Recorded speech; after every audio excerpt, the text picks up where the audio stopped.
অবশ্যই আমি কিছু বলতে চাচ্ছি না। আমার ফেসবুক পোস্টে আমি যা বলার বলছি। দায়িত্বশীল জায়গা থেকে আপনি দায়িত্বশীল বলতে কি বোঝাতে চাচ্ছেন? আমি যখন দেখবো আমার দেশের উপর কোনো থ্রেট চলে আসতেছে, আমি মনে করবো আমার দেশকে বাঁচানোর জন্য আমার যতটুকু বলা উচিত সে বলাটাই আমার দায়িত্বশীলতা। ঠিক আছে, শোনেন আমি ফ্র্যাঙ্কলি বলি, আমি চাই না আমার দেশের দায়িত্বে মুক্তিযুদ্ধ বিরোধী কোনো শক্তি আসুক। ঠিক আছে, আমার যাকে মনে হয়েছে মুক্তিযুদ্ধ বিরোধী শক্তি, যাদেরকে মনে হয়েছে আমি তাদেরকে সেভাবেই ট্রিট করেছি, আর আমার পোস্টে আমি সেভাবেই দিয়েছি। রিসেট বাটন পুশ করা মানে কি? আপনি কি ভয়েস অফ ওয়ার্ল্ড এর সাক্ষাৎকারটা দেখেছেন? রিসেট বাটন পুশ করা মানে কি? অতীত মুছে ফেলা মানে কি? আমাদের মুক্তিযুদ্ধ হচ্ছে মীমাংসিত সত্য, আমাদের জাতির পিতা বঙ্গবন্ধু, এগুলো সবই মীমাংসিত সত্য। রিসেট বাটন পুশ করে সব অতীত মুছে ফেলা, এটা মানে কি? এটা তো তাহলে আমি তো মনে করি যে আসলে মুক্তিযুদ্ধের বিরোধী শক্তি আমাদের দেশে এখন গভর্নমেন্ট হিসেবে আছে। তো আমি আমি আমার মনে হয়েছে যে আমার দায়িত্বশীল জায়গা এটাই যে আমার দেশকে বাঁচাতে হবে। এর জন্য আমার পক্ষ থেকে যতটুকু বলা, আমি একজন সাধারণ মানুষ, সাধারণ মানুষ হিসেবে আমার যতটুকু বলা, আমি যদি এই পজিশনে নাও থাকতাম আমি এটা সেম পোস্টে দিতাম। ঠিক আছে, ব্যক্তি ব্যক্তি উর্মি এসব বিভিন্ন পরিচয় ইয়া করা দরকার নাই। আমি বাংলাদেশের নাগরিক হিসেবে বলছি, আমি মুক্তিযুদ্ধের পক্ষের শক্তি হিসেবে বলছি। আমি কোনো দলের পক্ষে বলতেছি না, আমি আমার কোনো ব্যক্তিগত মতামত দিচ্ছি না। আমি হচ্ছে মুক্তিযুদ্ধের পক্ষের শক্তি। বাংলাদেশ দাঁড়িয়ে আছে 30 লক্ষ শহীদের রক্তের ওপর। ঠিক আছে, 30 লক্ষ শহীদের রক্তের বিনিময়ে আমাদের দেশটা স্বাধীন হয়েছে। এই 30 লক্ষ শহীদ, রিসেট বাটন পুশ করলে কি এই 30 লক্ষ শহীদ ফিরে আসবেন?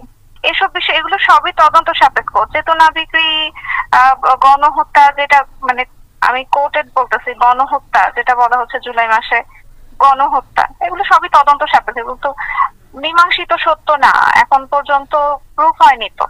ঠিক আছে, বিচার হোক, প্রমাণিত হোক, তারপর দেখা যাবে। কিন্তু যেটা মীমাংসিত সত্য সেটাকে তো কেউ মুছে ফেলতে পারে না। আমার কথা হচ্ছে এটাই।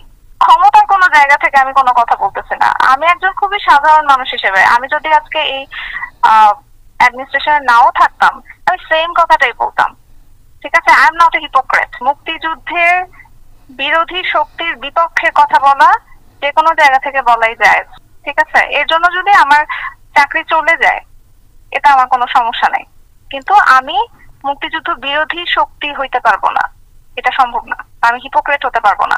যখন যেই গভর্নমেন্ট আসবে টোটাল কন্ট্রাডিক্টরি কথা বলবে, একজন মুক্তিযুদ্ধের পক্ষে কথা বলবে, আরেকজন মুক্তিযুদ্ধের বিপক্ষে কথা বলবে, আমি দুই পক্ষেই মানে হ্যাঁ হ্যাঁ করব, এইটা হিপোক্রেসি। ঠিক আছে, দুটা টোটাল কন্ট্রাডিক্টরি মতে আমি দুটাতেই একমত পোষণ করা, এটা হচ্ছে হিপোক্রেসি। বলো, আমি সবসময় একটা কথাই বলবো, আমি মুক্তিযুদ্ধের পক্ষের শক্তি এবং পক্ষের শক্তি হিসেবে যেভাবে কথা বলতে হয় আমি সেটাই বলবো। আমি যদি আমার সামনে দেখি কেউ মুক্তিযুদ্ধকে মুছে ফেলতে চায়, আমি তার বিপক্ষে কথা বলবো। এটা আমি সাধারণ নাগরিকই হই আর কোনো অ্যাডমিনিস্ট্রেশনের অফিসারই হই, যেখানেই থাকে, আমি যদি দেশের বাইরেও থাকি তখনও বলবো। আমি কিভাবে বুঝতে পারছি মানে এটা এটা তো আসলে প্রশ্ন না, আপনি কনভারসেশন দেখলেই তো বুঝতে পারবেন। ঠিক আছে, কনভারসেশন দেখলে বুঝতে পারবেন কোন প্রশ্নের উত্তরে কোন অ্যান্সার। এরপরে যদি ভাঙায় বলা লাগে তাহলে তো আসলে কিছু করার নাই। সবকিছু ভেঙে ওয়ার্ড দিয়ে সব কি বলো এক্সপ্রেস করা যায় না। এটাই কি বলেন তো, অনলিমি করার কি একটাই কারণ থাকতে পারে? আপনি বলেন পারে কেন করেছে, দ্যাটস নট রেলিভেন্ট। যেখানে কারো দোষর কারো কিছু না। আমি মুক্তিযুদ্ধের পক্ষের শক্তি। এখন মুক্তিযুদ্ধের পক্ষের শক্তি বললে যদি আপনারা বা কেউ যদি এভাবে জাজ করে, আমার কিছু করার নাই।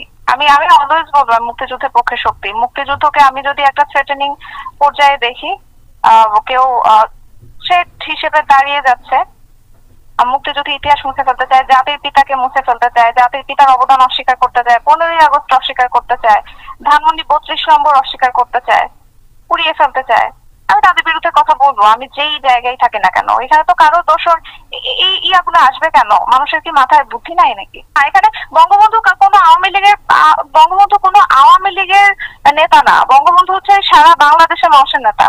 জয় বাংলা হচ্ছে সারা বাংলাদেশের মানুষের স্লোগান। ঠিক আছে, এটা মুক্তিযুদ্ধের সময় স্লোগান, এটা বাঙালির স্লোগান।